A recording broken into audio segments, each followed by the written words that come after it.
ഹരിശ്രീ ഗണപതയേ നമ. അവിഘ്നമസ്തു. ഓം നമോ ഭഗവതേ വാസുദേവായ ശ്രീകൃഷ്ണ പരമാത്മനേ നമ.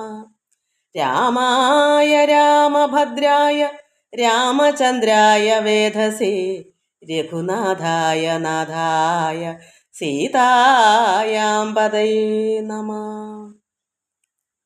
രാമ രാമ രാമ രാമ രാമ രാമ രാമ രാമ രാമ രാമ രാമ രാമ രാമ പാഹി മാം. രാമ രാമ രാമ രാമ രാമ രാമ രാമ രാമ രാമ രാമ രാമ രാമ രാമ പാഹി മാം. രാമ രാമ പാഹി മാം മുകുന്ദ രാമ പാഹി മാം. രാമപാദം ചേരണി മുകുന്ദ രാമ പാഹി മാം. എല്ലാ ഭക്തമക്കൾക്കും എൻ്റെ വിനിതമായ പ്രണാമം. എല്ലാവർക്കും സമാധാനവും ശാന്തിയും ഈശ്വരകൃപയും ആയുരാരോഗ്യവും എല്ലാ നന്മകളും ഉണ്ടാകണമെന്ന് പ്രാർത്ഥിക്കുന്നു. ഓം ലോകാ സമസ്ത സുഖിനോ ഭവന്തു. നമുക്ക് ഇന്ന് രാമായണമാണ് വായിക്കുന്നത്. ഇന്ന് ലക്ഷ്മണന് ഉപദേശം കൊടുക്കുന്നതാണ്. ഇത് എല്ലാവർക്കും പഠിക്കാനുള്ളതാണ്. ഇത് യഥാർത്ഥത്തിൽ അത് അർത്ഥം അറിയാമണ്ണം നമ്മൾ മനസ്സിലാക്കണം. അങ്ങനെ അറിയുന്നത്തോളം നമ്മളെ ഭ്രമങ്ങളെല്ലാം തീരും. അതാണ് ഇതിൽ പറയുന്നത്. കുറേശ്ശെ അറിഞ്ഞാലും മതി. അത്രത്തോളമുള്ള ഭ്രമങ്ങളൊക്കെ ഈ ലോകത്തിലുള്ള എന്തൊക്കെയാ അതാണ് ഭ്രമം, മായ. അത് മാറി കിട്ടണമെങ്കിൽ നമ്മൾ ആ അറിവ് നേടണം. അത് ലക്ഷ്മണന് ശ്രീരാമഭഗവാൻ കൊടുക്കുന്ന ഉപദേശം ചോദിച്ചു, എനിക്ക് എൻ്റെ അജ്ഞാനം നീങ്ങാനുള്ള ഉപദേശം എനിക്ക് തരണം എന്ന് പറഞ്ഞതനുസരിച്ച് നമ്മൾ കഴിഞ്ഞ പ്രാവശ്യം കുറച്ച് വായിച്ചു. അതൊന്ന് അതിൻ്റെ ബാക്കി നമുക്ക് ചേർത്ത് വായിക്കാം. എല്ലാവർക്കും അത് ആവശ്യമുള്ളത് ഒന്നുകൂടെ ഉൾക്കൊണ്ട് മനസ്സിലാക്കണം. എനിക്ക് അറിയാമെണ്ണം ഞാൻ പറഞ്ഞു തരാം. എനിക്കിത് അങ്ങനെ പറഞ്ഞു തരാനുള്ള അറിവൊന്നും എനിക്കില്ല. അത് ഉൾക്കൊള്ളാനുള്ള അറിവേ ഉള്ളൂ. അഥവാ അനുഭവത്തിൻ്റെ ഇത് അറിവുകൊണ്ട് പറയുന്നതാണ്. അത് യഥാർത്ഥത്തിൽ നല്ലവണ്ണം പറഞ്ഞു തരണമെങ്കിൽ അതങ്ങനെ പഠിക്കണ്ടേ. അതുകൊണ്ടെങ്കിൽ നമുക്ക് ഉള്ള കണക്ക് അത് നമുക്ക് മനസ്സിലാക്കാം. എല്ലാവർക്കും നമസ്കാരം. ലക്ഷ്മണോ ഉപദേശം നമ്മൾ അത് ആദ്യം തൊട്ട് കുറച്ച് 5-6 വരെയും ഉള്ള അത് നമുക്ക് ആദ്യമേ അങ്ങ് വായിക്കാം. ലക്ഷ്മണനൊരു ദിനം ഏകാന്തേ രാമദേവൻ തൃക്കഴൽ കൂപ്പി വിനയാന്വിതനായി ചൊന്നാൻ. നമുക്ക് ഇപ്പം ഭഗവാൻ ശ്രീരാമൻ ലക്ഷ്മണനൊരു ഗുരു പോലെയാണ്. ഈശ്വരനാണ്, പക്ഷേ ഒരു ഉപദേശം ചോദിക്കുമ്പം ശിഷ്യനായിട്ടാണല്ലോ നിൽക്കുന്നത്. അപ്പോൾ എങ്ങനെയാണ് വിനയാന്വിതനായി? അതൊക്കെ നമ്മൾ പഠിക്കണം. ഒരു യഥാർത്ഥ ഗുരുവിൻ്റെ ഒക്കെ ചെല്ലുമ്പോൾ ഇതൊക്കെ അപ്പം ദൈവം നമുക്കൊരു ഗുരുവിനെ തന്നിരിക്കട്ടെ. നമുക്കപ്പോൾ എന്താ വേണ്ട? ലക്ഷ്മണൻ എന്താ അവിടെ കാണിച്ചത്? തൃക്കഴൽ കൂപ്പി, ഭഗവാന്റെ പാദത്തിൽ കൂപ്പി വിനയാന്വിതനായിട്ട് പറയുന്നു, മുക്തിമാർഗത്തെ അരുൾ ചെയ്യണം ഭഗവാനീ ഭക്തനാം അടിയനോട് അജ്ഞാനം നീങ്ങും വണ്ണം. അടിയനാണ് ഞാൻ ലക്ഷ്മണൻ. എൻ്റെ അജ്ഞാനം നീങ്ങാൻ എനിക്ക് മുക്തിമാർഗത്തെ ഉപദേശിച്ച് തരണമേ ഭഗവാനീ. ജ്ഞാന വിജ്ഞാന ഭക്തി വൈരാഗ്യ ചിഹ്നമെല്ലാം മാനസാനന്ദം വരുമാറരുൾ ചെയ്തിടണം. ജ്ഞാനവിജ്ഞാന ഭക്തി എനിക്ക് വൈരാഗ്യ ചിഹ്നങ്ങളെല്ലാം എൻ്റെ ലക്ഷണങ്ങളെല്ലാം എനിക്ക് മാനസാനന്ദം, മനസ്സിന് ആനന്ദം വരുമാറ് എനിക്ക് പറഞ്ഞു തരണം, അവൾ ചെയ്തിടണം. ആരും നിന്തിരുപടി ഒഴിഞ്ഞില്ല ഇവ എല്ലാം നേരോടെ ഉപദേശിച്ചിടുവാൻ ഭൂമണ്ഡലേ. ഈ ഭൂമിയിൽ ആരും തന്നെ നേരോടെ പറഞ്ഞു തരാൻ മറ്റാരുമില്ല. ശ്രീരാമൻ അതു കേട്ടു ലക്ഷ്മണൻ തന്നോടപ്പോൾ ആരൂഢാനന്ദം അരുൾ ചെയ്തതു വഴി പോലെ. ഇത്രയും കേട്ടപ്പോൾ, ഇത്രയും ഭക്തിപൂർവ്വം വിനയാന്വിതനായി ചോദിച്ചപ്പോൾ ഭഗവാൻ സന്തോഷമായിട്ട് എന്ത് പറയുന്നു? ആരൂഢാനന്ദം അരുൾ ചെയ്ത് അത്ര സന്തോഷത്തോട് തന്നെ ആരൂഢാനന്ദം, ആനന്ദത്തിന് കവിഞ്ഞൊരാനന്ദം അത്രമാത്രം ചെയ്തു വഴി പോലെ പറയുന്നു. കേട്ടാലും എങ്കിൽ അതിഗുഹ്യമാ ഉപദേശം കേട്ടുകൊള്ളൂ. അതിരഹസ്യമാണ് ഉപദേശം. അതാണ് ഞാൻ പറയും മക്കളെ, ഇത് പഠിക്കണമെന്ന്. ഇതാണ് യഥാർത്ഥത്തിൽ വേണ്ട. ഇതൊക്കെ തന്നെയാണ് എല്ലാം ഇതിലുണ്ട്. പക്ഷെ ഇത് ആർക്കും അറിയാത്തത് എന്താണെന്നറിയുമോ? അത് ആവാത്തത് കൊണ്ടാണ്. ഇത് എന്താ വായിക്കുന്നതെന്നോ അത് നമ്മൾ മനസ്സിലാക്കി നമ്മളെ ഉള്ളിൽ അത് യഥാർത്ഥ അനുഭവിച്ചെങ്കിൽ മാത്രമേ ഇത് അതാണെന്ന് അറിയാൻ പറ്റൂ. ആരും ഇത് വായിച്ച് മനസ്സിലാക്കാത്തത് അങ്ങ് ആവാത്തത് കൊണ്ടാണ്. എന്താ അറിയാനാ? അറിയാത്തവരെങ്ങനെ അത് പറഞ്ഞു തരുന്നേ? അതുകൊണ്ടാണ്. അതുകൊണ്ട് ഇത് ആരും അങ്ങനെ, അത് രഹസ്യം എന്ന് പറയുന്നത്. ഇത് അറിവുള്ളവരും ആർക്കും കൊടുക്കത്തുമില്ല, യഥാർത്ഥ ഒരു ശിഷ്യനെ കൊടുക്കത്തുള്ളൂ. ഈ ഉപദേശം ഇപ്പം ഞാൻ തന്നെ പഠിച്ചെന്നിരിക്കട്ടെ, അത് എൻ്റെ അടുക്കൽ അത്രയ്ക്ക് ഇഷ്ടമായിട്ടുള്ളൊരു വിനയാനിതനെ ലക്ഷ്മണനെ പോലെ വരുന്നെങ്കിൽ എനിക്കിത് പറഞ്ഞു കൊടുക്കാൻ പറ്റൂ. പക്ഷേ ഇപ്പം അങ്ങനെ നോക്കി ഇരുന്നിട്ട് കാര്യമില്ല. നമുക്ക് ഇതൊക്കെ ഈ യൂട്യൂബൊക്കെ ഉള്ളതുകൊണ്ട് എവിടെയെങ്കിലും ആർക്കെങ്കിലും വേണമെങ്കിൽ എടുത്തോട്ടെ എന്ന് കരുതിയാൽ ഇതിപ്പം വെട്ടം പൊടിച്ച് വിടുന്നത്. കാരണം അല്ലെങ്കിൽ ഇത് രഹസ്യമായി നമ്മുടെ ഉള്ളിൽ തന്നെ ഇരിക്കും. അതാണ് എനിക്ക് വെപ്രാളം വന്നത്. നമുക്കുള്ള അറിവ് അത് ആർക്കെങ്കിലും കൊടുക്കണം എന്നാണ് എൻ്റെ ഉള്ളിലെ വേദന. ഭഗവാൻ മനസ്സിലാക്കുന്നു ഇത് ലോകത്തുനിന്ന് മാഞ്ഞു പോകും ഒടുക്കം. ഈ മഹർഷിമാരും സന്യാസിമാരും ഇതെല്ലാം രഹസ്യമായി വെച്ച് ഇപ്പം എന്ത് വന്നു, വെളിയിലെങ്ങും ആർക്കും അറിയാൻ വയ്യ, ആർക്കും കൊടുക്കത്തില്ല. അപ്പോൾ എൻ്റെ ഉള്ളിൽ വേദന വന്ന എന്താണ്, നീയെങ്കിലും ആഗ്രഹം ഉള്ളതിന് പങ്കുവെച്ച് കൊടുക്കുമെന്ന്. അപ്പോഴാണ് എൻ്റെ ഉള്ളിലെ വിഷമവും വേദനയും മാറിയത്. അറിഞ്ഞു പോലും അറിഞ്ഞില്ല പോലും. ഇവിടെ ആരാ നിന്ദിക്കുന്നത്? ഇഷ്ടമുള്ളവർ മാത്രമേ ഇത് എടുക്കൂ, ആരും അടിച്ചേൽപ്പിക്കുന്നില്ലല്ലോ. ഇത് നമുക്ക് താല്പര്യം ഉണ്ടെങ്കിൽ ഇത് എനിക്കിത് നോക്കണം, ഇതെന്താ അമ്മ വയസ്സെന്നേരം അമ്മ പറയുന്നത്, അതെന്താണെന്നൊന്ന് ഉൾക്കൊള്ളണം. അപ്പോൾ ചിലർക്ക് തോന്നും. അങ്ങനെ ഉള്ളവർ 1000-ൽ 1 ചിലപ്പം കാണും, അവരെടുത്തോളും, അല്ലാത്തവരെടുക്കത്തില്ല. ചെവിയുള്ളവനെ ഇത് കേൾക്കൂ. കർത്താവ് പറഞ്ഞത് സത്യമാ, ചെവിയുള്ളവനും കേൾക്കട്ടെ. അവർ തിരക്കുമ്പോൾ ഇങ്ങനെ ഒന്നും ഉണ്ടല്ലേ, ഇത് ശരിയാ, ഇതാണ് ആവശ്യം എന്ന് ഒരാളെങ്കിലും കരുതും. അങ്ങനെ നമ്മൾ രഹസ്യമായി ഉള്ളതിനെ മറച്ചു പിടിച്ച് വെച്ചാൽ, ഇപ്പം ലക്ഷ്മണൻ ചോദിച്ചതുകൊണ്ടാണ് ഭഗവാൻ കൊടുക്കുന്നത്, അല്ലെങ്കിൽ കൊടുക്കൂ? ആർത്തിയുള്ളവനെ തൃപ്തിപ്പെടുത്തുക, അങ്ങനെ ഒരു നിയമം പണ്ടേ ഉണ്ട്. അതുകൊണ്ടാണ് ഇത് അറിഞ്ഞ ബ്രഹ്മജ്ഞാനികൾ ആർക്കും കൊടുക്കാത്തത്, വിട്ടു കൊടുക്കുകയില്ല. ഇത് യഥാർത്ഥത്തിൽ എനിക്ക് അങ്ങനെ ഒരു എന്താ പറയുക, അങ്ങനെ രഹസ്യമായിട്ട് വെക്കേണ്ടുന്നതല്ല. ആവശ്യമുള്ളവരെടുത്തോട്ടെ, അതാണ് എൻ്റെ ഇഷ്ടം. അതുകൊണ്ട് ആരുടാനന്ദം അരുൾ ചെയ്തത് വഴി പോലെ പറഞ്ഞു കൊടുക്കുന്നുണ്ട്. കേട്ടാലും എങ്കിൽ അതിഗുഹ്യമാ ഉപദേശം, ഇത് അതിരഹസ്യമാണ് ഈ ഉപദേശം. കേട്ടോളം തീർന്നു കൂടും വികല്പ ഭ്രമമെല്ലാം. എത്രത്തോളം നീ കേട്ടുകൊണ്ടിരിക്കുന്നു അത്രത്തോളമുള്ള വികല്പ ഭ്രമമൊക്കെ നിനക്ക് തീരും. ഈ മായയിൽ കിടന്ന് കറങ്ങുന്ന വിഷമങ്ങളെല്ലാം നിനക്ക് കുറച്ചെങ്കിലും മാറും. എന്താ, ഇത് കേട്ട് പഠിക്കുന്നിടത്തോളം ആവട്ടെ. എല്ലാം കേൾക്കണം, എല്ലാം പഠിച്ചില്ലെങ്കിലും കുറച്ചെങ്കിലും ആയാലും അത്രത്തോളമുള്ള അറിവ് വരും. നമുക്ക് കുറച്ച് ദുഃഖദുരിതങ്ങളൊക്കെ നമുക്ക് വിട്ടുമാറും. ഈ ലോകത്തിലെ ഇത് മായയാണ്, അതിൽ നിന്നല്ല നമുക്ക് മോചനം കിട്ടാൻ ഒക്കത്തോളം ആവട്ടെ. അപ്പോൾ നിനക്ക് ഭ്രമങ്ങളെല്ലാം തീരും. അവർ കേട്ടോളം തീർന്നുകൂടും വികല്പ ഭ്രമമെല്ലാം. നമുക്കിവിടെ ഈ മായയിൽ കിടന്ന് കറങ്ങേണ്ട നമുക്ക് ഭ്രമം. അതേസമയം ഇതെല്ലാം വിട്ട് ഇതിൽ നിന്നെല്ലാം മുക്തി നേടുന്ന ഒരു ആത്മജ്ഞാനിക്ക് യാതൊരു ഭ്രമവും ഇല്ല. മരണം മുമ്പിലൊന്ന് വിളിച്ചാലും നമുക്ക് സന്തോഷത്തോടെ പോകാൻ, എന്താ ഭ്രമമില്ല. ഈ ദുരിതത്തിൽ നിന്നെല്ലാം നമ്മൾ മുക്തനാവണം. അതിൻ്റെ ഉപദേശമാണ് ഇതൊക്കെ. അതുകൊണ്ട് ഇനി ഞാൻ പറയാൻ പോകുന്നത് ഭഗവാൻ പറയുന്നു, അതുകൊണ്ട് നിൻ്റെ കേട്ടോളം ഞാൻ നിനക്ക് വേണ്ടെന്ന് പറഞ്ഞു തരുമ്പോൾ നീ കേട്ട് മനസ്സിലാക്കുന്നത്തോളം കാര്യങ്ങൾ നിനക്ക് മനസ്സിലാവും. അപ്പോൾ നിൻ്റെ വികല്പ ഭ്രമമെല്ലാം തീരും. മുമ്പിനാൽ മായാ സ്വരൂപത്തെ ഞാൻ ചൊല്ലിയിടുവൻ അൻപോടു, പിന്നെ ജ്ഞാന സാധനം ചൊല്ലാമല്ലോ. ആദ്യമേ നിനക്ക് തരുന്നത് എന്താ, മായാസ്വരൂപത്തെ. അതായത് നമ്മളൊക്കെ മായാസ്വരൂപങ്ങളാണ്, എന്നുവെച്ചാൽ നശിക്കുന്നതാണ്. ഞാൻ ഇന്ന് അല്ലെങ്കിൽ നാളെ ആയാലും ജനിച്ച ഉടനെ ആയാലും 100 വർഷം കഴിഞ്ഞാൽ എപ്പോഴും ഞാൻ പോകും. ഇവിടെ ഉണ്ടായത് മൊത്തം ഈ പ്രപഞ്ചം നമ്മൾ കാണുന്ന എല്ലാം മായയാണ്. അത് എപ്പോഴും നശിക്കുന്നതാണ്. ഒരു കുമിള വെള്ളത്തിൽ വന്നാൽ അത് പൊട്ടുന്നത് പോലെ നമ്മളെല്ലാം പൊട്ടിപ്പോകും. ചിലർക്ക് അല്പ താമസം, ചിലർക്ക് പെട്ടെന്നാണ്, ചിലപ്പോൾ നിന്ന നിലയിലാണ്. ഇങ്ങനെ എപ്പോഴും ആകാം. അത് വീണ്ടും ജനിച്ച ഒരു കുമിളയായി നമ്മൾ വരുന്നു, വീണ്ടും അത് പൊട്ടിപ്പോകുന്നു. അതെന്താ, അതാണ് മായാഭ്രമം. അത് ഇല്ലാത്തതാണ്, നമ്മളിവിടെ ഉള്ളതല്ല. വരുന്നു പോകുന്നു വന്നും പോയി നിൽക്കുന്നു. കാരണം ഉള്ളതാണെങ്കിൽ പരമാത്മാവ് നിത്യനാണ്. അപ്പോൾ ഈശ്വരനുള്ള ഒന്ന് മാത്രമേ ഇവിടെ ലോകത്തുള്ളൂ. നമ്മളങ്ങനെ നിത്യനാണെങ്കിൽ നമ്മളിവിടെ കാണും, ഈശ്വരനോടൊപ്പം കാണും.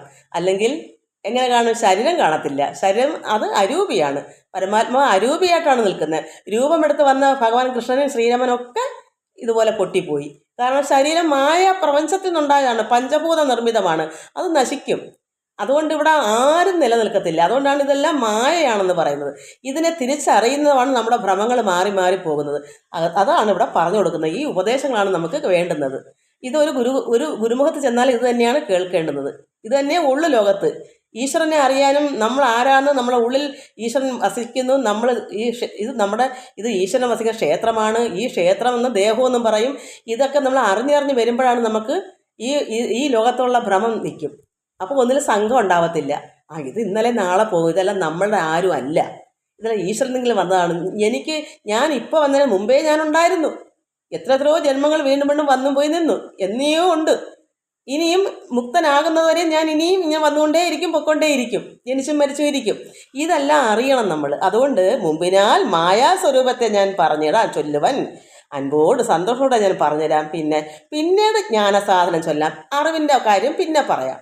ആദ്യം ഈ മായാസ്വരൂപത്തെ പറ്റി പറയാം. മുമ്പിനാൽ മായാസ്വരൂപത്തെ ഞാൻ ചൊല്ലിയിടുവാൻ അൻപോട് പിന്നെ ജ്ഞാനസാധനം ചൊല്ലാമല്ലോ. അറിവിൻ്റെ സാധനം പിന്നെ പറയാം. കാരണം ഇവിടെ എന്താ, ഈ ജ്ഞാനവും അജ്ഞാനവുമാണ് ഇതിൻ്റെ രണ്ട് കാര്യങ്ങൾ. ജ്ഞാനസാധനം വെച്ചാൽ അറിവ്, ഈ മായാസ്വരൂപം അജ്ഞാനം. അപ്പോൾ അത് അവിദ്യയും വിദ്യയും എന്നാണ് രണ്ട് കാര്യങ്ങളാണ് ഇവിടെ ഈ മായയിലോ ഇവിടെ ഉള്ളത്. ഇത് മഹാമായായിരിക്കുന്ന അമ്മ അവിദ്യയും വിദ്യയുമാണ്. വിദ്യ വരുമ്പം ഈ ഭ്രമം മാറും. വിദ്യ കിട്ടാത്തത്തോളം കാലം ഈ അവിദ്യ നമ്മളിൽ നിന്ന് മാറൂല. ആർക്കും അറിവുണ്ടാവത്തില്ല, അജ്ഞാനിയായിട്ട് തന്നെ കിടക്കും. നമ്മൾക്ക് വിദ്യ വന്നല്ലാതെ, ഒരു ഗുരുവിൻ്റെ ഉപദേശം കിട്ടി വിദ്യ ഏത് വിദ്യയാണ്? ആത്മവിദ്യ. അത് വന്നല്ലാതെ നമുക്കുള്ള ഭ്രമം മാറത്തില്ല.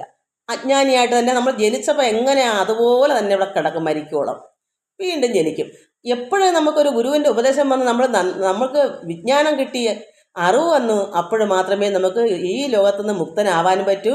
അപ്പോൾ നമുക്ക് വിദ്യ ഉണ്ടാവണം, അന്നേരം അത് നടക്കുകയുള്ളൂ. അതുവരെ നമ്മൾ അജ്ഞാനിയായിട്ട് നമ്മൾ ധരിക്കുന്നത് ഇത് ഞാനെന്ന് പറയുന്നതാണ്, ഈ ദേഹമാണ്, ഈ ഇന്ദ്രിയങ്ങളും മനസ്സും ബുദ്ധിയും അഹങ്കാരം ഒരാളെ ചേർന്ന ഈ ദേഹമാണ് ഞാനെന്ന് കരുതുന്നത്. ഞാനാരാ? ഈശ്വരൻ, അത് പരമാത്മാവ്, അതാണെന്ന് കരുതുന്നതുകൊണ്ട് ആ അറിവില്ലായ്മ കൊണ്ട്. അതിനാണ് ഇവിടെ രണ്ട് തരം മായാസ്വരൂപം, അറിവില്ലായ്മ, അജ്ഞാനം. ജ്ഞാനം എന്താണ്? വിദ്യ, അറിവ്. അപ്പം നമുക്കറിയാം ഇതൊക്കെ ഈ ദേഹം അത്രമാത്രം ജീർണിച്ച് നശിച്ചു പോകുന്നൊരു വസ്തു ഒരു വസ്ത്രം എടുത്ത് കളയുന്നത് പോലെയാണെന്ന് നമ്മൾ മനസ്സിലാക്കും. അതുകൊണ്ട് വിജ്ഞാനസഹിതമാം ജ്ഞാനവും ചൊൽവൻ പിന്നെ വിജ്ഞേയം ആത്മസ്വരൂപത്തെയും ചൊല്ലാമടോ. അപ്പം ഭഗവാൻ പറയുന്നു, മുമ്പിനാൽ ഞാൻ മായാസ്വരൂപത്തെ പറഞ്ഞു തരാം, പിന്നെ അത് കഴിഞ്ഞിട്ട് ജ്ഞാനസാധനം പറഞ്ഞു തരാം. വിജ്ഞാനസഹിതമാം ജ്ഞാനവും ചൊൽവൻ പിന്നെ, അതുകൊണ്ട് വിജ്ഞാനമാകുന്ന ജ്ഞാനവും എല്ലാം പിന്നെ പറഞ്ഞുതരാം. വിജ്ഞേയം ആത്മസ്വരൂപത്തെയും ചൊല്ലാമടോ. വിജ്ഞാനം എന്താണ്? വിജ്ഞാനം അറിയപ്പെടേണ്ട ആത്മാവിൻ്റെ സ്വരൂപം. നമ്മൾ അറിയേണ്ടത് എന്താണ്? ആത്മസ്വരൂപം. അതാണ് വിജ്ഞേയം എന്ന് പറയുന്നത്, ആത്മസ്വരൂപം. അല്ലാത്തത് മായാസ്വരൂപം. അപ്പോൾ മായാസ്വരൂപമാണ് ഈ പ്രപഞ്ചം. വിജ്ഞേയം എന്ന് പറയുന്നത് നമ്മുടെ ഉള്ളിലിരിക്കുന്ന പരമാത്മാവിനെ അറിയുന്നതാണ് വിജ്ഞേയം. അത് രണ്ടും രണ്ട്.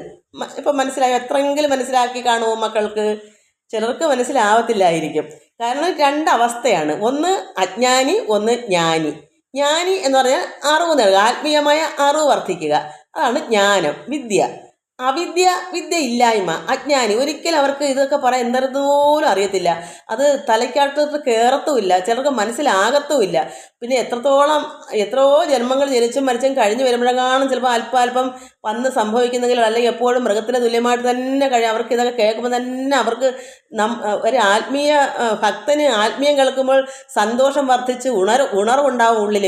എന്നാലോ ആത്മീയം കേൾക്കുമ്പോൾ ഛർദ്ദിക്കാൻ തോന്നും. അജ്ഞാനികൾക്ക് ആത്മീയം കേൾക്കാൻ പാടില്ല, അവർക്കത് പറ്റത്തില്ല. നമുക്കെന്ന് വെച്ചാൽ ഒരു ഭക്തന് ഈ ലോക കാര്യങ്ങൾ കേൾക്കുമ്പോൾ ഛർദ്ദിക്കാൻ തോന്നും. ഇതൊന്ന് കേൾക്കേ വേണം തോന്നും, കാണുകയും വേണ്ട കേൾക്കും വേണ്ട. എന്താ? ആനന്ദസ്വരൂപം ഉള്ളിലിരിക്കുന്നത് കൊണ്ടാണ് തോന്നുന്നത്. അത് രണ്ടവസ്ഥ. അപ്പോൾ ഒരു അജ്ഞാനിക്ക് എപ്പോഴും ആത്മീയം പറ്റത്തില്ല. അവർക്ക് എവിടെയെങ്കിലും പോയാൽ മതി, കേൾക്കുകയും വേണ്ട, ഒന്നും വേണ്ട, അവർ ഓടും. ഇതാണ് രണ്ട് വ്യത്യാസങ്ങൾ, വിദ്യയും അവിദ്യയും അങ്ങനെയാണ്. അതുകൊണ്ട് വിജ്ഞാനസഹിതമാ ജ്ഞാനവും ചൊല്ലൻ പിന്നെ വിജ്ഞേയം ആത്മസ്വരൂപത്തെയും ചൊല്ലാമടോ. അപ്പോൾ ആത്മസ്വരൂപവും മായാസ്വരൂപം. ഈ മായാസ്വരൂപം എന്താണെന്നും പിന്നെ ആത്മസ്വരൂപം എന്താണെന്ന് മനസ്സിലായോ? ആത്മസ്വരൂപം നമ്മുടെ ദേഹത്തിനുള്ളിൽ വസിക്കുന്ന ജീവാത്മാവ്. പരമാത്മാവ് തന്നെ ജീവാത്മാവെന്ന് പറയുന്നത്. രണ്ടും അതായത് പര്യായ പദങ്ങളാണ്. ഇപ്പോൾ സ്വർണത്തിന് ഹേമമെന്നും കാഞ്ചനം എന്നൊക്കെ പറയും, സ്വർണത്തിൻ്റെ പര്യായങ്ങളാണ്. വെള്ളത്തിന് ജലം, തണ്ണി, പാനി, അത് ഹിന്ദിയിലൊക്കെയാണ്. പിന്നെ അതുപോലെ ജലം, അങ്ങനെയൊക്കെ അമ്പു, വെള്ളം. അമ്പുതി സമുദ്രം, അമ്പു വെള്ളം. ഇങ്ങനെ പല പല പര്യായങ്ങൾ പോലെയാണ് ഇവിടെ ജീവാത്മാവെന്നും പരമാത്മാവെന്നും പറയുന്നത്. രണ്ടും ഒന്ന് തന്നെയാണ്. അതുകൊണ്ട് വിജ്ഞേയം ആത്മസ്വരൂപത്തെയും ചൊല്ലാമിട. അപ്പോൾ ഭഗവാൻ പറഞ്ഞു കൊടുക്കുന്നത്, ഞാൻ വിജ്ഞേയമായിരിക്കുന്ന ആത്മസ്വരൂപത്തെ പറ്റിയും പിന്നെ പറഞ്ഞുതരാം. ആദ്യം ഞാൻ മായാസ്വരൂപത്തെ പറ്റി പറഞ്ഞു തരാം. ഇതൊക്കെ രണ്ടും രണ്ടായിട്ട് തിരിച്ച് അറിയണം ഒരു ഭക്തൻ. ഇത്രയും മനസ്സിലായി കാണും അല്ലയോ? എന്നിട്ട് ജ്ഞേയമായുള്ള പരമാത്മാനം അറിയുമ്പോൾ, അതായത് പരമാത്മാവിനെ അറിയുന്ന ജ്ഞാനം, ജ്ഞേയം, അങ്ങുള്ള ഈശ്വരനെ അറിയുന്ന പരമാത്മാനം അറിയുമ്പോൾ എന്ത് വരുന്നു? മായാ സംബന്ധ ഭയമൊക്കെ നീങ്ങിടുമല്ലോ. അപ്പോൾ ഈ ലോകമാണ് മായാ സംബന്ധം. എല്ലാവരും ഇതാണ് സുഖം എന്ന് കരുതി ഇങ്ങനെ കറങ്ങുക ഈ പ്രപഞ്ചത്തിൽ. കാരണം യഥാർത്ഥമായ പരമാത്മാനം അറിയുമ്പോൾ അറിവ് സിദ്ധിച്ച് വിദ്യ നേടി, വിദ്യ കൊണ്ട് നമ്മൾക്ക് യഥാർത്ഥമായ പരമാത്മാവിനെ അറിയുമ്പോൾ എന്ത് വരും? മായാസംബന്ധ ഭയമൊക്കെ നീങ്ങിയിടുമല്ലോ. എന്ന് വെച്ചാൽ മായാസംബന്ധ ഭയം എന്താണ്? ഇപ്പം മരണം തന്നെ വരും. നമുക്ക് എന്ത് ഭയമാ! യഥാർത്ഥത്തിൽ ജ്ഞാനി അല്ലാത്ത ഒരു വ്യക്തി, ഈ മൃഗങ്ങളെ പോലെ കഴിയുന്നവർക്ക് മരണം എന്ന് പറയുമ്പം ദൈവമേ എന്തെല്ലാം കൂവക്കോ വിളിയേക്കാന്നറിയാമോ? എന്താ കാരണം? ഭ്രമം. ഒരു രോഗം വരുമ്പോഴേക്കും ഞാൻ മരിക്കുമോ, എനിക്ക് ഇന്ന രോഗമാണോ, എന്തൊക്കെ ഭ്രമങ്ങളാണെന്നറിയുമോ? അതുപോലെ ഓരോ കാര്യങ്ങളും. ഒരു മഴയോ ഇടിയോ വന്നാലും വെപ്രാണോ, എവിടെയൊക്കെ ഒളിച്ചടിക്കണം തോന്നും. അത്രമാത്രം ഭയങ്ങളാണ് പല രീതി കൊണ്ടും. കള്ളന്മാരെ കണ്ട് ഭയം, രാത്രി ആവുമ്പം ഭയം. അത്യാവശ്യം ഒരു ജ്ഞാനിക്ക് ഒന്നുകൊണ്ടും ഭയക്കത്തില്ല. കാരണം അവർക്ക് ഈശ്വരൻ അറിയാൻ ഒന്നും വരത്തില്ല എന്നുള്ളൊരു വിശ്വാസം, ഒരു ഉറപ്പാണത്. ഒന്നിനും ഭയക്കത്തില്ല. അപ്പോൾ അതുകൊണ്ട് ജ്ഞേയമായുള്ള പരമാത്മാനം നമ്മൾ അറിഞ്ഞാൽ എന്ത് വരും? മായാസംബന്ധ ഭയം, ഈ മായയിൽ കൊണ്ടാക്കുന്ന എന്ത് കാരണം കൊണ്ടുള്ള ഭയമൊക്കെ നീങ്ങിടുമല്ലോ, എല്ലാം മാറിപ്പോകും. എന്നിട്ടോ ആത്മാവല്ലാതെയുള്ള ദേഹാദി വസ്തുക്കളിൽ ആത്മാവെന്നുള്ള ബോധം യാതൊന്ന് ജഗത്രയേ മായയാകുന്നത് അത് നിർണയം. അതിനാലേ കായ സംബന്ധമാകും സംസാരം ഭവിക്കുന്നു. അപ്പം ആത്മാവല്ലാതെ നമ്മുടെ ദേഹത്തിലൊക്കെ എന്തൊക്കെയാണ് ഉള്ളത്? ആത്മാവ് ഒഴിച്ച് ബാക്കി ദേഹത്തിൽ എന്തൊക്കെയുള്ള ഇന്ദ്രിയങ്ങൾ, അതായത് ദേഹാദി വസ്തുക്കളിൽ എന്തൊക്കെയുണ്ടോ അതെല്ലാം ആത്മാവെന്നുള്ള ബോധം അവർ ധരിക്കുന്ന, ഈ അജ്ഞാനികൾ ധരിക്കുന്ന എന്താ? ഇത് മായാസ്വരൂപത്തെ പറ്റിയാണ് പറയുന്നത്. അജ്ഞാനികൾ വിചാരിക്കുന്നത് ദേഹാദി വസ്തുക്കളാണ് ആത്മാവെന്ന്, ഞാനെന്ന്. ഞാൻ എന്ന് പറയുന്നത് ഈ ദേഹമാണ് ഞാനെന്ന് പറഞ്ഞാൽ എല്ലാവരും ഞാൻ അങ്ങനെ ചെയ്യും. പക്ഷെ ഇതിനകത്തൊരാളുണ്ട്, ഇത് അദ്ദേഹത്തിൻ്റെ വാഹനമാണ്, ഒരു എന്താ പറയുക, ഒരു കൂടാരം.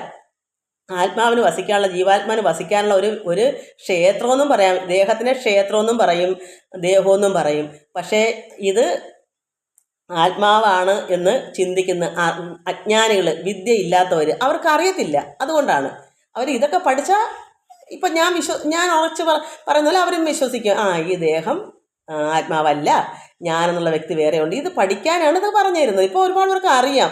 എപ്പോഴും ഇതൊക്കെ എന്നാലും ചിലർ മനസ്സിലോട്ട് എന്താ പറയുക, മനസ്സിലാക്കത്തില്ല. എത്ര കേട്ടാലും മനസ്സിലാക്കത്തില്ല. കാരണം അവർക്ക് എന്തോ വേണം, ഇവിടെ ഇങ്ങനെ കഴിഞ്ഞു കൂടണം, തിന്നണം, കുടിക്കണം, ഇതൊക്കെ തന്നെ മതി, ഇത് തന്നെ ധാരാളം എന്ന് കരുതി അവരങ്ങ് കഴിഞ്ഞു കൂടുന്നു, അത്ര. അതുകൊണ്ടാണ് അറിയാത്തത്. എത്രത്തോളം പറഞ്ഞാൽ ഇത് ചിലർക്കുള്ള മുകളിലോട്ട് കയറാൻ പാടാം. കാരണം നമുക്ക് ഇഷ്ടമില്ലാത്തൊരു കാര്യം നമുക്ക് പഠിക്കാൻ ഇഷ്ടപ്പെടുമോ? അതുപോലെയാണ്. എനിക്ക് ഇഷ്ടമില്ലാത്തൊരു കാര്യം ഒരാൾ പറയാൻ ഞാനത് ശ്രദ്ധിക്കാനേ പോകത്തില്ല. അതുപോലെ തന്നെയാണ് ഇത് വേണ്ടാത്തവർക്ക് അത് ശ്രദ്ധിക്കത്തില്ല. അതുകൊണ്ട് ആരെന്ത് വേദോതി പറഞ്ഞാലും ചിലരുടെ ഉള്ളിലോട്ട് കയറത്തില്ല. അതുകൊണ്ട് ആത്മാവല്ലാതെ ഉള്ള ദേഹാദി വസ്തുക്കളിൽ ആത്മാവ് എന്നുള്ള ബോധം യാതൊന്ന്, അതെന്താ ഇത് പറയുന്നത്? എല്ലാവരും ധരിക്കുന്നത്, അറിവില്ലാത്തവർ ധരിക്കുന്നത് ആത്മാവെന്ന് പറയുന്നത് ഈ ദേഹമാണ്. അതുകൊണ്ട് ദേഹാദി വസ്തുക്കളിൽ ആത്മാവ് എന്നുള്ള ബോധം, ഈ ആത്മാവാണ് ഈ ദേഹം എന്നുള്ള ബോധം യാതൊന്ന് ജഗത്രയേ മായയാകുന്നത് അത് നിർണയം. അതിനാൽ അതെന്താ? ഈ കാണുന്നതെല്ലാം മായ. ഇതിനകത്ത് ഒന്നേ ഉള്ളൂ മായയല്ല, ഈ ആത്മാവ്. ബാക്കി ഇതെല്ലാം മായ. കാരണം പഞ്ചഭൂതത്തിൽ ഉണ്ടാക്കിയതാ ഈ വെള്ളവും, അതായത് പൃഥ്വിയും അപ്പു തേയു വായു ആകാശം, പഞ്ചഭൂതം കൊണ്ടുണ്ടാക്കുന്നതാണ്. അപ്പോൾ അതാണ് നമ്മുടെ ശരീരം. അപ്പോൾ ഈ ശരീരമാണ് മായ. ഈ ശരീരത്തിൽ മായ അല്ലാത്ത ഒന്നേ ഉള്ളൂ, അതെന്താണ്? ആത്മാവ്. അത് ഇതുമായിട്ട് വേറിട്ടാണ് നിൽക്കുന്നത്, ഇതിനകത്ത് ഒട്ടിയിട്ടില്ല. ഈ ദേഹത്തിനകത്തൂടെ ഇങ്ങനെ ഉണ്ടെന്ന് മാത്രമേ ഉള്ളൂ. അല്ലാതെ ഈ പറഞ്ഞ ദേഹമായിട്ടോട്ട് യാതൊരു സംബന്ധവും ഇല്ല. ആത്മാവ് ആരെയും ബന്ധിച്ചിരുന്നില്ല, ആത്മാവ് ആരോടും ബന്ധമില്ല. അതുകൊണ്ട് അതായത് ഈ ദേഹത്തിനോട് ബന്ധമില്ല. ദേഹത്തിനോട് ബന്ധം എന്തൊക്കെയാണ് ഉള്ളത്? അപ്പോൾ ഈ ആത്മാവെന്നുള്ള ബോധം യാതൊന്ന് ജഗത്രയേ, അത് ദേഹാദി വസ്തുക്കളാണ് ഈ ആത്മാവെന്ന് ഉള്ളുകൊണ്ട് നമ്മൾ ബുദ്ധി കൊണ്ട് നമ്മൾ ചിന്തിക്കുന്നു, അറിവില്ലാത്തവർ ചിന്തിക്കുന്നു. അത് ജഗത്രയത്തിൽ എന്താ? ഇത് ഈ ലോകത്തിൽ അത് മായയാണ്. ഈ കാണുന്ന ശരീരം, എല്ലാ ശരീരങ്ങളും, ഇവിടെ നമ്മൾ എന്തൊക്കെ വൃക്ഷങ്ങൾ, ഇതും ഒരു വൃക്ഷം, ഇത് ചരിക്കുന്ന വൃക്ഷം. ഈ സസ്യത്തിൻ്റെ വൃക്ഷം ചരിക്കാതാവും, ഒരു സ്ഥലത്ത് നിൽക്കുന്ന വൃക്ഷം. നമ്മൾ ഒരു സ്ഥലത്തുനിന്ന് മറ്റൊരു സ്ഥലത്തേക്ക് പോകുന്നു, ചര അചരം. ചരിക്കുന്ന വെച്ചാൽ എങ്ങോട്ടും നീങ്ങിയുമ്പോഴൊക്കെ പോവാം, ഓടാൻ ചാടാൻ എല്ലാം ചെയ്യാം, എവിടെയെങ്കിലും പോകാം. പക്ഷെ വൃക്ഷത്തിനോ, സസ്യവൃക്ഷത്തിനോ, നമ്മുടെ ദേഹത്തിന് നമ്മൾ വൃക്ഷമെന്ന് പറയാം. അവർ ഒരു സ്ഥലത്ത് തന്നെ വേരൂന്നി നിൽക്കൊണ്ട് എങ്ങോട്ടും പോകാൻ പറ്റില്ല. അത് ചര അചരം എന്ന് പറയും, ചരിക്കുന്നതും ചരിക്കാത്തതും. നമ്മളൊക്കെ ചരിക്കുന്നതാണ്. ഒരു സ്ഥലത്തുനിന്ന് ഒരു സ്ഥലത്തേക്ക് മാറിപ്പോകാം. കാരണം വേര് പിടിച്ചുള്ള വൃക്ഷമല്ല. സസ്യങ്ങളാണെങ്കിൽ അവിടെ തന്നെ നിൽക്കും, എങ്ങോട്ടും പോകാൻ പറ്റത്തില്ല, അത് ചരിക്കത്തില്ല. അപ്പോൾ ആത്മാവെന്നുള്ള ബോധം യാതൊന്നാണ് ജഗത്രയത്തിൽ, അതാണ് മായയാകുന്നത്. ഈ ദേഹം മൊത്തവും ഇവിടെ എന്തെല്ലാം ഉണ്ടോ ഈ ഭൂമിയിൽ കാണത്തക്കതായി എന്തൊക്കെ ഇവിടെ ഉണ്ടോ അതെല്ലാം മായയാകുന്നത് നിർണയം. അതിനാലേ കായ സംബന്ധമാകുന്ന സംസാരം ഭവിക്കുന്നു. അതുകൊണ്ടാണ് ഈ മായ ആണ് ദേഹം. അതുകൊണ്ടാണ് നമുക്ക് കായം ശരീരം സംബന്ധമാകുന്ന സംസാരം ഭവിക്കുന്നത്. നമുക്ക് എന്താ സംസാരം? ഈ ഈ കുടുംബങ്ങൾ, ഇപ്പം ഭർത്താവ്, ഭാര്യ, മക്കൾ, വീട്, ധനം, കൂടി, ഇതൊക്കെയാണ് സംസാരം. അത് സംസാരം എന്ന് വെച്ചാൽ ഇതിനകത്ത് എല്ലാം അടങ്ങും. സുഖദുഃഖങ്ങളും ദുരിതങ്ങളും ഒക്കെ ചേർന്ന് കൂടുന്ന ഒരു സംസാരം, അതാ സംസാരം എന്ന് പറയുന്നത്. ഈ സംസാരം കടക്കണം നമ്മൾ. ഈ മായയാണ് സംസാരം.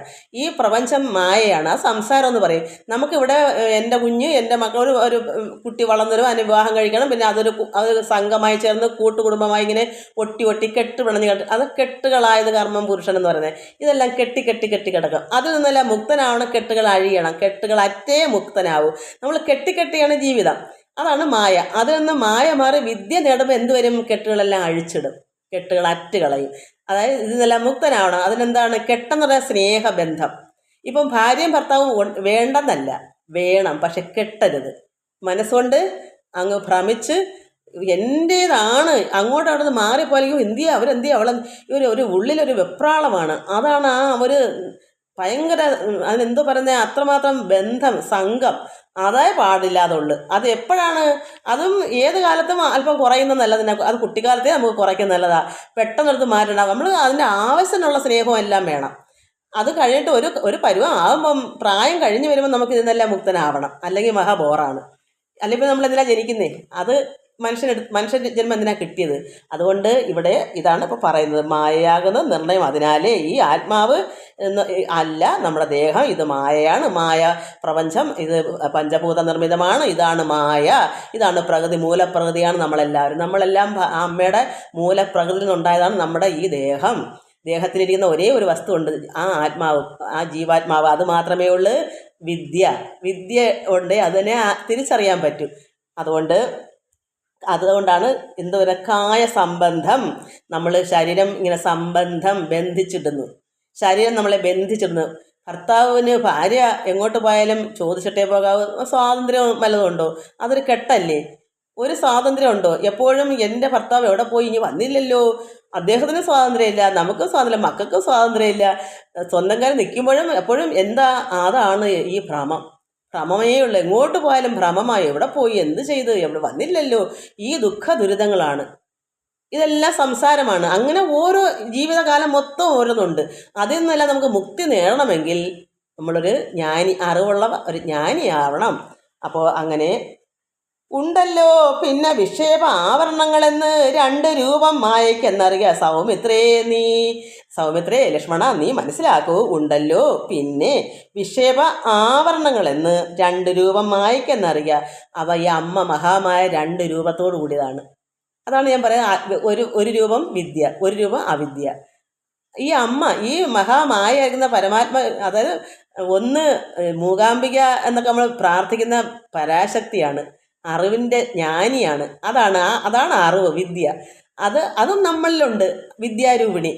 അതുപോലെ അവിദ്യയുണ്ട്. ചിലർക്ക് അവിദ്യ മാത്രമേ ഉള്ളൂ, കാരണം ഒരറിവും ഇല്ലാത്തവർ. ജ്ഞാനിയായി വരുമ്പോൾ നമ്മളിൽ ആര് വരും? വിദ്യാരൂപിണി, ആ അംബിക, മൂകാംബിക, ആ അമ്മ, എന്താ പറയുക, പരാശക്തി നമ്മുടെ ഉള്ളിൽ തിളങ്ങും. അപ്പം നമ്മൾക്ക് അവിദ്യ വേണോ വിദ്യ വേണോ? ഏതാ വേണ്ടേ? വിദ്യ വേണമെങ്കിൽ നമ്മൾ ഇതിൽ നിന്നെല്ലാം, ഈ അവിദ്യയിൽ നിന്നെല്ലാം കരകയറി വിദ്യ പഠിക്കണം. ആത്മീയമായ വിദ്യ. അത് പഠിക്കുമ്പോൾ നമ്മളെ ഉള്ളിൽ പ്രകാശിക്കും. ആ വിദ്യാരൂപിണി നമ്മുടെ ഉള്ളിൽ പ്രകാശിക്കും. അതാണ് മൂകാംബികാദേവി എന്നും പരാശക്തി എന്നും ദുർഗയെന്നും ഭദ്രകാളി എന്നും ദേവി, ലക്ഷ്മി, ഭഗവതി, പിന്നെ വിദ്യാരൂപിണി, സരസ്വതി ദേവി, ഇതൊക്കെ എല്ലാം പല പല പേരുകൾ പറയുന്നത്. എല്ലാം ഏകമായ പരാശക്തി മാത്രമേ ഉള്ളൂ. പരനും പരയും. അതിൻ്റെ ഈ പരാശക്തിയുടെ 2 രൂപം ഒന്ന് അവിദ്യയും ഒന്ന് വിദ്യയും. വിദ്യ നമ്മൾ നേടിയെടുക്കണം, പഠിച്ചെടുക്കണം. അപ്പോൾ നമ്മുടെ ഉള്ളിൽ പ്രകാശം ഉണ്ടാവും. അതുവരെ നമ്മൾ അവിദ്യ കൊണ്ട് ഈ പ്രപഞ്ചത്തിൽ കിടന്ന് കഷ്ടപ്പെടും. അവിദ്യയാണ്, മായയാണ്. മായ മാറണമെങ്കിൽ വിദ്യ വേണം. ഇത്രയൊക്കെ മനസ്സിലായോ?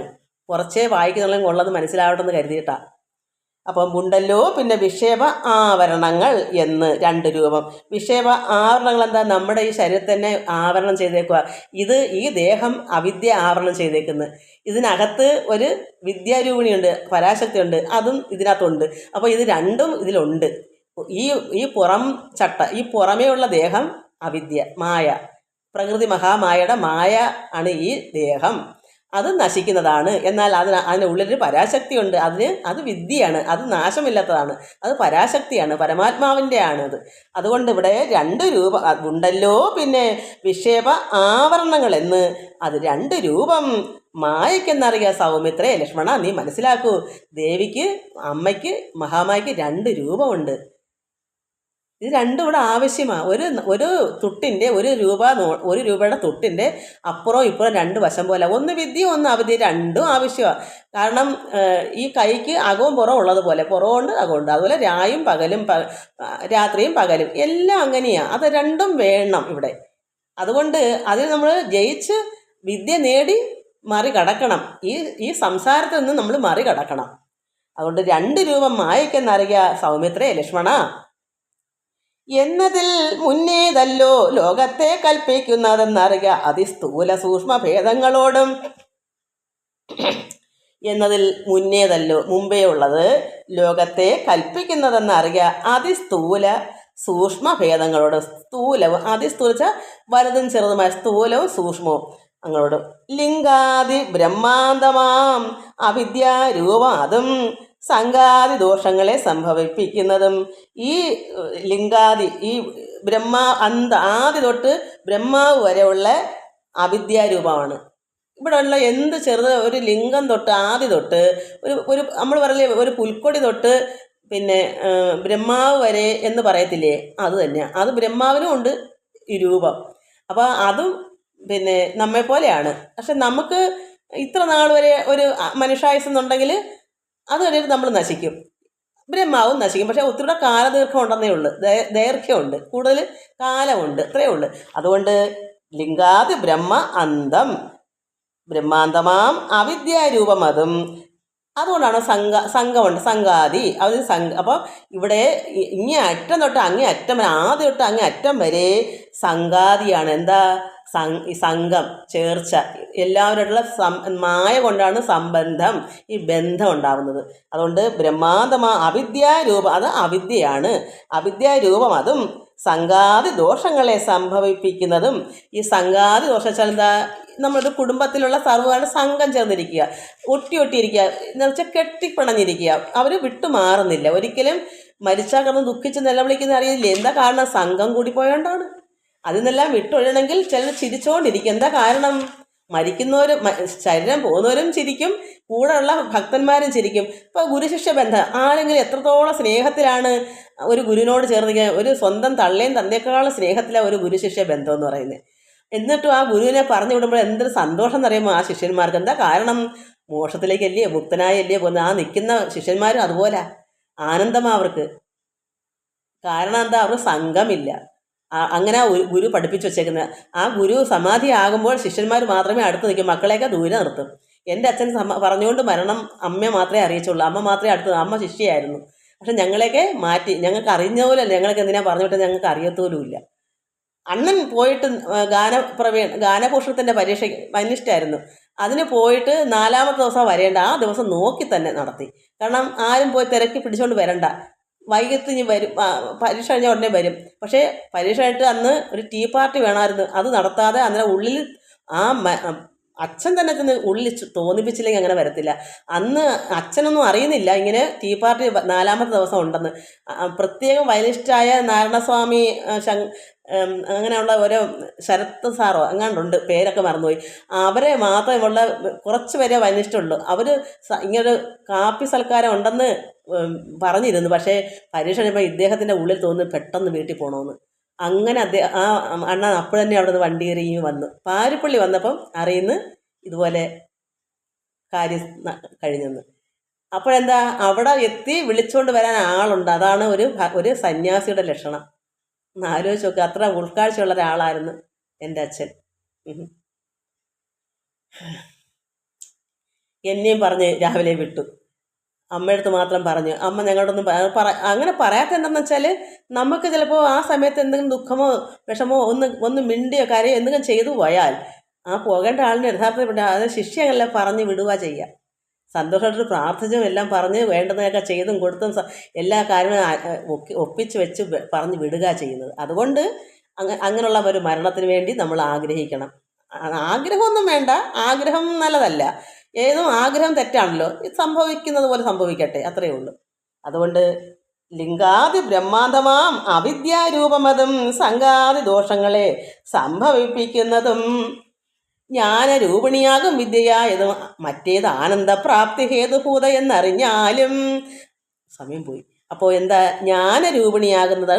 മറ്റേത് വെച്ചാൽ രണ്ട് രൂപമുള്ളതിൽ അവിദ്യ എന്നുള്ളത് അജ്ഞാനം. ഈ പ്രപഞ്ചത്തിലുള്ള ഈ ശരീരം ദേഹങ്ങളെല്ലാം അവിദ്യയാണ്, അത് മായയാണ്. എന്നാൽ ഇവിടെ ജ്ഞാനരൂപിണിയാകും വിദ്യയായത് മറ്റേത് എന്താണ്? രണ്ടിൽ ഒരു രൂപം ആനന്ദപ്രാപ്തി. അപ്പോൾ ഈ ആനന്ദപ്രാപ്തിയാണ് ഒരു രൂപം. അപ്പം മനസ്സിലായോ? അമ്മയ്ക്ക് ഈ പ്രപഞ്ചത്തിന് ഈ മായയ്ക്ക് രണ്ട് അവസ്ഥയുണ്ട്. അത് മഹാമായിരിക്കുന്ന അമ്മയ്ക്ക്, പ്രകൃതി മഹാമായ എന്ന് പറഞ്ഞാൽ അമ്മ ആരാ? ഒന്ന് അവിദ്യ, അത് നമുക്ക് ആവശ്യമുണ്ട്. ഒരു തുട്ടിന് രണ്ട് ഭാഗം എന്ന് പറഞ്ഞതുപോലെ രണ്ട് വശമാണ്. അത് ഒന്ന് അവിദ്യ, അതാണ് നമുക്ക് ദേഹം വേണ്ടേ? പിന്നെ ദേഹം ഇല്ലാതെ പറ്റുമോ? പക്ഷേ അതിലിരിക്കുന്ന ആനന്ദ സ്വരൂപിണി ആരാ? അത് മറ്റേത് രണ്ടിലൊന്ന്, അതാണ് ജ്ഞാനസ്വരൂപിണി, അറിവ്, വിദ്യ. അപ്പോൾ അതിൻ്റെ രൂപം എന്താണ്? അത് അരൂപിയ, അത് ആനന്ദമാണ്. ആനന്ദപ്രാപ്തി ഹേതുഭൂത എന്നറിഞ്ഞാലും. എന്തൊരു സന്തോഷമായി എഴുതി വെക്കുന്ന, എത്ര അറിവാണ്! അത് അറിഞ്ഞവർക്ക് എന്തൊരു ആനന്ദമായി! ഇത് എത്രമാത്രം എഴുതി വെച്ചത് അനുഭവത്തിൽ. ഇത് ഞാൻ വായിച്ചപ്പോഴല്ലേ ഇത് അറിയുന്നത്.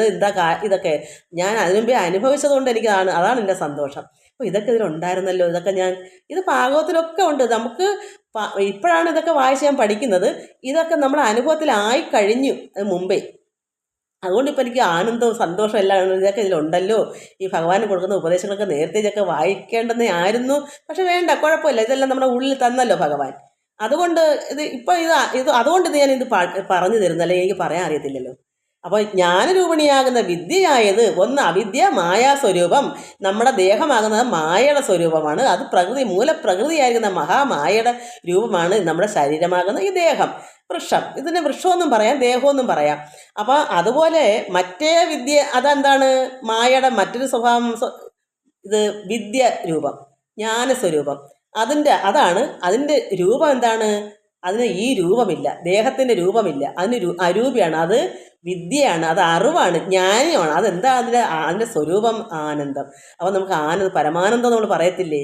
അതൊക്കെയാണ് ഈ കുണ്ടലിനി ശക്തി ഉണരുക.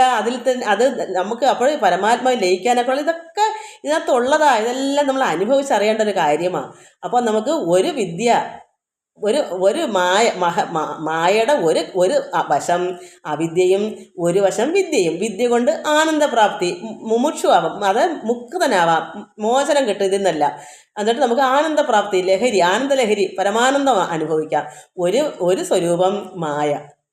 ശരീരം വേണമല്ലോ, ഈ ആത്മാവിനിരിക്കാൻ ഒരു ദേഹം വേണ്ടേ, ഒരു വൃക്ഷം വേണ്ടേ, ഒരു ക്ഷേത്രമെന്നും പറയാം. ഇതിനെ നമ്മളൊക്കെ ചരിക്കുന്ന വൃക്ഷമെന്നും, അല്ലെങ്കിൽ ഇത് ആ പരമാത്മാവിനിരിക്കാനുള്ള ക്ഷേത്രം, ഗാത്രം, ശരീരം, ഗാത്രമാകുന്ന ക്ഷേത്രമെന്നും പറയാം. ഇതിനെ വൃക്ഷമെന്നും പറയാം, ദേഹമെന്നൊക്കെ പറയാം. അതൊക്കെ പര്യായപദങ്ങളാണ്. എല്ലാവർക്കും നമസ്കാരം. ഓം ലോകാ സമസ്ത സുഖിനോ ഭവന്തു. ഹരി ഓം, ഹരി ഓം, ഹരി ഓം. നല്ല ഉപദേശങ്ങളായത്. മക്കളെ, നിങ്ങൾക്ക് വേണ്ടുന്നവർക്ക് മാത്രം ഇത് മനസ്സിലാക്കിയാൽ മതി. അല്ലാത്തവർക്ക് വലിയ പാടാ പിടികിട്ടാൻ. പിന്നെ വായിച്ച് പിടികിട്ടിയില്ലെങ്കിൽ ഇതൊക്കെ പഠിക്കണം. പോകെ എപ്പോഴാണ് നമുക്ക് ജ്ഞാനോദയം ഉദിക്കുന്ന അറിയാൻ പറ്റത്തില്ല. അപ്പോൾ കുറേയൊക്കെ മനസ്സിലാക്കിയിരുന്നാലേ ഇതാ അന്ന് ആ വല്യമ്മ പറഞ്ഞു തന്നത്. നിങ്ങളൊക്കെ വയസ്സാകുമ്പം അന്നേരം എന്നെ ഓർക്കണം. എങ്ങനെ ഞാനങ്ങ് പോകത്തില്ലേ, ശരീരം വെടിഞ്ഞ് പോകുമ്പോൾ ചിന്തിക്കണം, ഇത് അന്ന് ആ വല്യമ്മ ഇതൊക്കെ പറഞ്ഞു, ഇതൊക്കെ ആ അനുഭവം വന്നപ്പോൾ മനസ്സിലായല്ലോ, ഇത് കൊള്ളാല, നല്ല രുചിയാണല്ലോ, ഇതൊരു അമൃത് തന്നെയാണ്. ഈ അമൃത് പാനം ചെയ്താൽ നമുക്ക് ആനന്ദപ്രാപ്തിയും പരമമായിരിക്കുന്ന ഗൂഢമായിരിക്കുന്ന രഹസ്യങ്ങളാണ് ഇതൊക്കെ അനുഭവത്തിൽ വരുമ്പോഴാണ് നമ്മൾ അതിൻ്റെ എന്തും മാഹാത്മ്യം, ആ ഒരു നിർവൃതി, ആ പരമാനന്ദ ലയം, ആ ലയം ഉണ്ടാകണം. അതാണ് മുക്തി. ലയിക്കുക എന്ന് പറയുന്നത് ഈശ്വരനായിട്ട് ലയം പ്രാപിക്കുന്നതാണ് മോചനം, മുക്തി. നമുക്ക് ആ ലയം ഉണ്ടായാൽ മതി. ആ ലയത്തിൽ കൂടി സർവ്വ പാപങ്ങളും എന്നുവെച്ചാൽ പ്രവൃത്തിയുടെ കർമ്മ ഒന്നും നമുക്ക് ഏശത്തില്ല. കാരണം ഒരു ഭക്തൻ ഒരിക്കലും ആഗ്രഹിച്ച് ഫലം കൂടാതെ ഫലം ആഗ്രഹിക്കാതെ ചെയ്യുക. അത് പ്രത്യേകം എടുത്ത് പറയേണ്ട കാര്യമില്ല. ഒരു കാര്യവും ഇപ്പം ഇത് എൻ്റെ കർമ്മം, ഞാൻ എന്തെങ്കിലും ഫലം ആഗ്രഹിച്ചിട്ടാണോ? ഒരിക്കലും അങ്ങനെ വരത്തില്ല. അതുകൊണ്ട് നമ്മൾ ഒന്നും പിന്നെ ചിന്തിക്കണം. ഒരു ഭക്തനാവുക ആദ്യം. പരമഭക്തനായി വരുമ്പോൾ നമുക്കിതൊന്നും പിന്നെ എല്ലാം നിഷ്കാമ കർമ്മമായിട്ട് ഇവർ ചെയ്യുള്ളൂ. ഓരോരുത്തരുടെ കയ്യിൽ നിന്ന് ഒരു 10 പൈസ പോലും ഒന്നും ചേർത്ത് നമുക്ക് കൂലി വേണമെന്ന് ആഗ്രഹിക്കത്തില്ല. എന്തിനാണ് ആഗ്രഹിക്കുന്നത്? ദൈവം അല്ലാതെ തന്നെ എല്ലാം നമുക്ക് നിറവോട് തരുന്നുണ്ട്. എന്തെങ്കിലും വേണമെങ്കിലല്ലേ ആഗ്രഹിക്കേണ്ട കാര്യമുള്ളൂ. ഈശ്വരൻ സർവ്വം നിറച്ചു തരും. പിന്നെ എന്തിന് പിന്നെ വിഷമിക്കണം? നമുക്ക് എന്തിനു പിന്നെ ആഗ്രഹിക്കണം? മറ്റുള്ളവർ ഉള്ളത് കൊടുക്കുക നമ്മുടെ ചിന്ത. ആർക്കെങ്കിലും വല്ലതുണ്ടോ? കൊടുക്കുക. ഇതുപോലെ എന്തെങ്കിലും കൊടുക്കുക, മനസ്സുകൊണ്ടും കൊടുക്കുക. അതായത് സന്തോഷം കൊടുക്കാം, സ്നേഹം കൊടുക്കാം, കരുണ കൊടുക്കാം, ദയ കൊടുക്കാം, പിന്നെ എന്താ പറയുക, ധനം ഉണ്ടാക്കി കൊടുക്കാം, വിദ്യ കൊടുക്കാം, എല്ലാം കൊടുക്കാം. ഒന്നും വേണമെന്നില്ല. എന്തൊരു ആനന്ദം എന്ന് പറയുമ്പോൾ അതുപോലെ സുഹൃതം ആർക്ക് കിട്ടും? അതുകൊണ്ട് ഒരു ഭക്തനാവാൻ ശ്രമിക്കുക. എല്ലാവർക്കും നമസ്കാരം. ഹരി ഓം, ഹരി ഓം, ഹരി ഓം.